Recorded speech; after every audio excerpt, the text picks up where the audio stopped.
Facebook रो समस्त बंधु मु आज सकाळे इंग्राजी रे एक मिनी गल्प क्षुद्र गल्प 100 शब्द विशिष्ट मु पोस्टिंग करिछि आपण मानक निमंते विगत 3 दिन धरी मु करि आसुछि किंतु आपण मानकर अनुरोध क्रमे उड़िया रे एक गल्प मु पढ़ुछि जहा आपण मानक आनंद देव एवं मु आशा रखिबी आपण माने ए संपर्क रे निज निजर मतामत रखिबे। गल्पटीर नाम बधू हत्या। प्रकृतिर निर्मल निरावता घेरा एक गाँ मध्य बास करुए जड़े नववधू। नववधूर कपालर सिंदूर एजावत फिका पड़ी नथिला। हाथ काचर बाहुड़ी गुड़िक एबे सुधा सुखर स्मृति चारण करुथिला। नुआ घरर कांथ गुड़िक हलदी और सुवासर मुहूर्त को स्मरण करुथिले जेपरि, किंतु एबे कांथ गुड़िक निम्न स्वर रे कहानी कहूथिला। 2 लाख टंकार कहानी,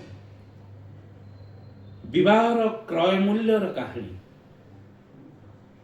पितांक असहायता, दारिद्रता, असमर्थता पितांक देइथिबा कथा पूरण करिबारे बाधक होइथिला।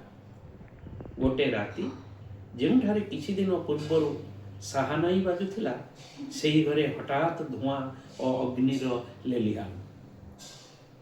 परदिन सकाळ अवशिष्ट रहिला केवल भस्मर छाया और कांथरे लगा जाइथिबा से बधूर फोटो जेउथिरे हस थिला किंतु आखिरे नथिला। आखिरे थिला अनंत शून्यता। ग्रामवासी शोकरे एक दीप जलाइले। सेमानंक लुहरे तैयारी हैला संकल्प। आउ अग्निर लेलिहान बधूर जीवन नेब नहीं। यौतुक आउ विवाहर मूल्य हेबनी। कन्या अभिशाप नुहे, सृष्टिर आशीर्वाद। नववधू जलिगला सत किंतु तार निरावता जागरणर अग्निशिखा पालटि जाइथिला।